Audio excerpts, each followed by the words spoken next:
दिवाली बस आने ही वाली है, तो आज हम बहुत ही कम मेहनत और कम टाइम में ये जो 4 नाश्ते हैं वो बनाकर रेडी करने वाले हैं। इन्हें हम आज एक ही डो से बनाएंगे, मतलब इन्हें बनाने के लिए हम जो डो लगाएंगे वो तो एक ही लगाएंगे, लेकिन एक ही डो से आज हम 4 तरह की जो नाश्ते हैं वो बनाकर रेडी करेंगे। तो चलिए शुरू करते हैं फटाफट से इन्हें बनाना। 4 तरह के नाश्ते बना रहे हैं, इसीलिए मैंने आज एक परात के अंदर 4 कप मैदा ले लिया है और इस मैदा के अंदर हम मिक्स करेंगे 2 टेबल स्पून अजवाइन, जिसे मैंने हाथों से ऐसे ही क्रश कर लिया है। इसके बाद डाला है 2 चम्मच इसमें नमक। अब ये जो नमक और अजवाइन है, इसे पहले अच्छे से इस मैदा के अंदर हम मिक्स कर लेंगे। इसके बाद अपने जो नाश्ते हैं उन्हें खस्ता बनाने के लिए हमें इसमें मोइन डालना है। तो मोइन के लिए आज मैं ऑयल का यूज़ कर रही हूँ। तो मैंने यहाँ पर 1/4 कप ऑयल यूज़ किया है। आप इसकी जगह पर घी का भी यूज़ कर सकते हैं। और ये जो ऑयल है इसे हम अच्छे से इस मैदा के अंदर मिक्स कर लेंगे। इस तरह से मसलते हुए इसे पूरी मैदा के अंदर हमें मिक्स कर लेना है। अच्छे से मिक्स करने के बाद जब इस मैदा को आप इस तरह से हाथ में लेकर दबाएंगे तो ये इस तरह से बंध जाता है। इसका मतलब ये है कि हमने जो मोइन इसमें डाला है वो परफेक्ट है। अगर इस तरह से ना बनता हो तो आप थोड़ा सा ऑयल और इसमें मिक्स कर सकते हैं।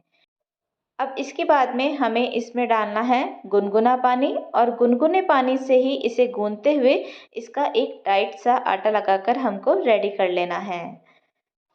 अब गूंदने के बाद में हमें कुछ देर के लिए इसे रेस्ट के लिए रखना है। करीबन 10 से 15 मिनट हम इसे रेस्ट के लिए रखेंगे। तो इसके लिए मैं इसके ऊपर इस तरह से एक कपड़ा ढक दूंगी, और ये जो कपड़ा है इसे मैंने हल्का सा गीला कर लिया है। इस तरह से ढक के हम इसे करीबन 10 मिनट के लिए रख देंगे। और 10 मिनट के बाद में ये देखिए, ये जो हमारा आटा है इसने बहुत ही अच्छे से रेस्ट कर लिया है। तो इसे हम एक बार वापस से अच्छे से इस तरह से गूंद लेंगे। फिर लेना है एक चाकू, और इस चाकू की मदद से हम ये जो डो हमने लगाकर तैयार किया है इसको हम 4 पार्ट में इस तरह से डिवाइड कर लेंगे। तो ये देखिए, हमने अपने इस डो को 4 पार्ट में डिवाइड कर लिया है। अब इसमें से हमें एक पार्ट लेना है और बाकी जो ये पार्ट है इन्हें वापस से उसी गीले कपड़े से हमें ढककर रख देना है, ताकि ये जो हमारे बाकी बचे हुए पार्ट है वो सूखे ना। और जो एक पार्ट हमने रखा है उसकी हमें छोटी छोटी सी लोइयाँ बनानी है। तो इसके लिए मैंने पहले इसे हाथों से ही थोड़ा सा इस तरह से लंबा कर लिया है, और इसमें से इस तरह से मैं ये जो छोटी छोटी सी लोइयाँ हैं उन्हें तोड़ रही हूँ। बहुत ज़्यादा बड़ी बड़ी नहीं तोड़नी है, इस तरह से छोटी छोटी सी ही हमें ये जो मटरियाँ हैं वो बनानी है। और हाथों से इस तरह से इसका एक पेड़ा बना लेंगे और इसे हम कुछ इस तरह से बेल लेंगे। बहुत ज़्यादा पतला नहीं करना है, मीडियम थिकनेस का हम इसे बेल लेंगे। तो ये देखिए, इस तरह से इसका एक पेड़ा बनाना है और इसे कुछ इस तरह से हमें बेल लेना है। अब जब हम इन्हें फ्राई करें तो ये फूले ना, तो इसके लिए हम लेंगे एक फोक और इससे इस तरह से इसके ऊपर हम छेद बना देंगे। और इसी तरह से हम अपनी सारी मठरियाँ बेलकर रेडी कर लेंगे। अब जो 4 पार्ट हमने किए थे उनमें से ये जो दूसरा वाला पार्ट है उसे लेना है, और जो बचे हुए हैं उन्हें वापस से इसी तरह से कपड़े से कवर करके एक साइड में रख देना है।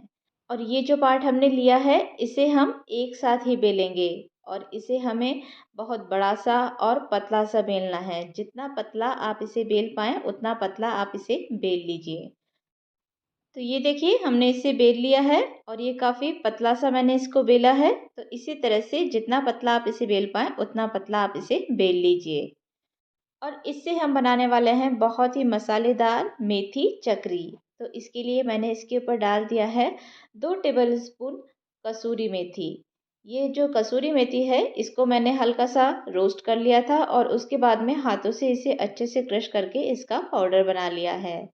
1 चम्मच डाला है लाल मिर्च पाउडर, और इसके बाद डाला है सौंफ, खड़ा धनिया और अजवाइन का कुटा हुआ मसाला, जो कि मैं अक्सर अपनी वीडियोस में बताती ही हूँ कि ये जो मसाला है वो मेरी किचन में रेडी ही रहता है और बहुत सी रेसिपीज़ में इसका यूज़ होता है।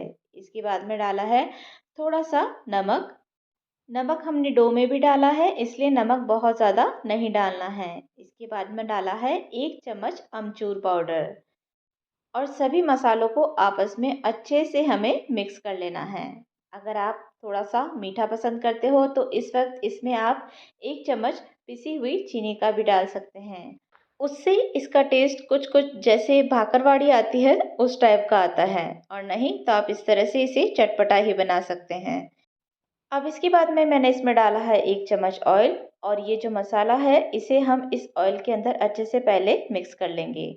और फिर ये जो तैयार मसाला है इसे इस तरह से मसलते हुए पूरा ये जो हमने बेल कर रखा है इसके ऊपर फैला देना है।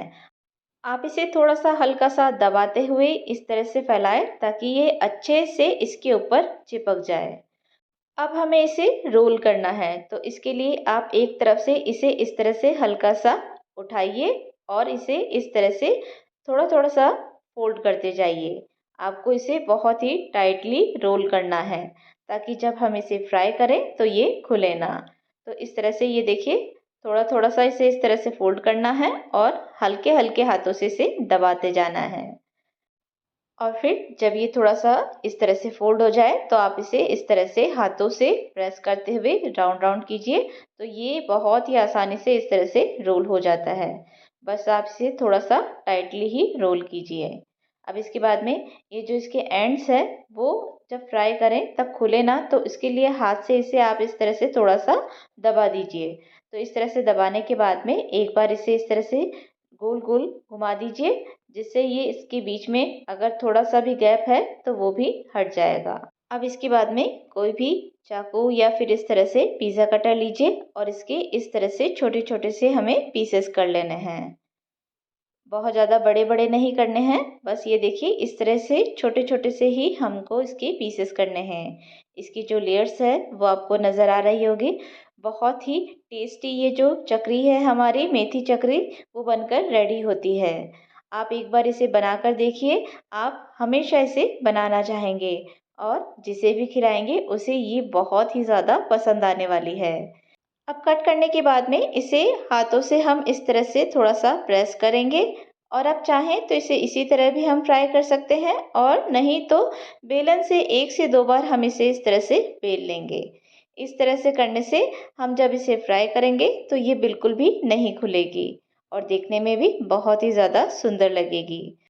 तो बस इसी तरह से हम अपनी सारी चकरियों को बेल लेंगे। लग रही है ना ये बहुत ही ज़्यादा सुंदर सी। अब बचे हुए डो में से मैंने तीसरा वाला जो पार्ट था उसे ले लिया है, और इसे भी हम जैसे हमने इस चक्री के लिए बड़ा और पतला बेला था उसी तरह से बड़ा और पतला बेल लेना है। और बेलने के बाद में इस तरह से कोई भी पिज़्ज़ा कटर या फिर चाकू की मदद से पहले हम इसे इस तरह से लंबाई में पतला-पतला कट कर लेंगे, और लंबाई में कट करने के बाद इस तरह से हम इसे चौड़ाई में भी कट कर लेंगे। और लीजिए हमारे नमक पारे भी तैयार हैं। अब ये जो तैयार नमक पारे हैं इन्हें हम चाकू से इस तरह से उतार लेंगे। अब इन्हें भी हम कुछ देर के लिए साइड में रखेंगे, और जो चौथा वाला पार्ट है हमारा और जो लास्ट वाला पार्ट है उसे भी हम ले लेंगे, और ये जो पार्ट है इसे भी मैं इस तरह से 2 पार्ट में डिवाइड कर लूँगी। अब एक पार्ट को लेना है और इसे इस तरह से बेलना शुरू करना है।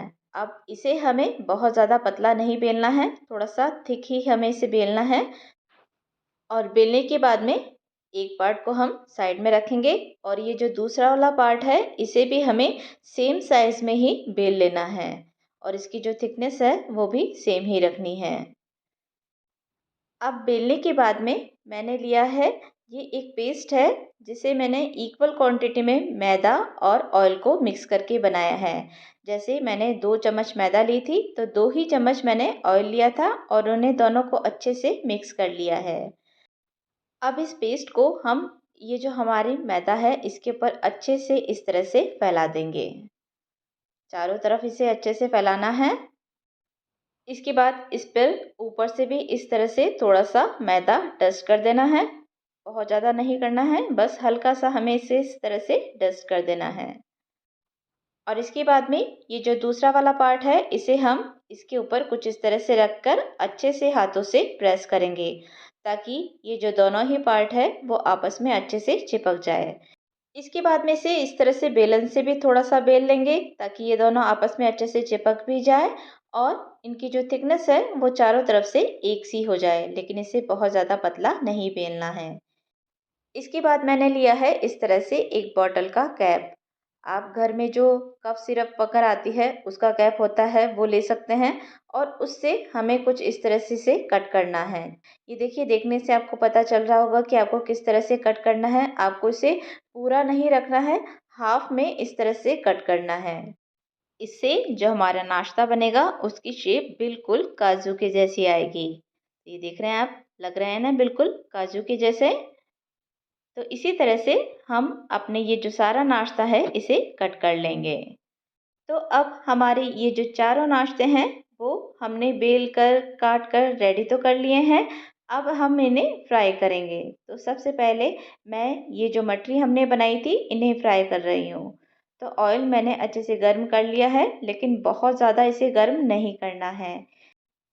बहुत ज़्यादा गर्म तेल के अंदर अगर आप इन मठरियों को तलेंगे तो ये जो मठरियाँ हैं वो डालते ही ऊपर की तरफ से ब्राउन होने लग जाएगी, लेकिन अंदर की तरफ से ये कच्ची रह जाएगी।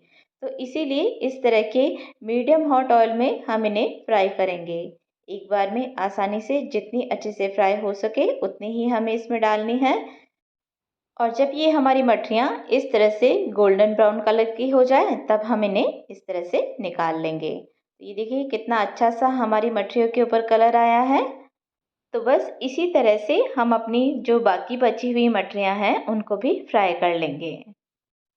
तो सारी मठरियों को फ्राई करने के बाद में अब हम अपने नमक पारों को भी फ्राई कर लेते हैं। तो इस तरह मैंने ये जो सारे नमक पारे थे इन्हें ऑयल के अंदर डाल दिया है। इन्हें डालने के बाद में एकदम से कड़छी से नहीं हिलाना है, थोड़ा सा इन्हें फ्राई होने देना है। उसके बाद ही इस तरह से कड़छी से इन्हें उलट पुलट करना है ताकि ये जो हमारे नमक पारे हैं वो सभी तरफ से अच्छे से फ्राई हो जाए। और ये जो नमक पारे हैं इन्हें भी हम मीडियम हॉट ऑयल में ही फ्राई करेंगे। और जैसे ही ये जो हमारे नमक पारे हैं वो भी इस तरह से गोल्डन ब्राउन कलर के हो जाए तब हम इन्हें भी इस तरह से निकाल लेंगे। तो लीजिए, हमारे नमक पारे भी बिल्कुल रेडी है। तो इन्हें भी हम निकाल लेते हैं। और नमक पारों को फ्राई करने के बाद में अब हम अपने जो हमने काजू बना कर रखे हैं उन्हें फ्राई करेंगे। तो उन्हें भी मैं इस तरह से हल्के हाथ से ऑयल के अंदर डाल दूंगी और इन्हें भी हमें मीडियम हॉट ऑयल में ही फ्राई करना है। और इन्हें भी ऑयल में डालते ही आपको कड़छी से चलाना नहीं है। कुछ देर बाद जब ये थोड़े से फ्राई हो जाए तब इसके बाद में आपको इन्हें कड़छी से उलट-पुलट करते हुए अच्छे से फ्राई कर लेना है। नहीं तो इनकी जो शेप है वो बिगड़ सकती है।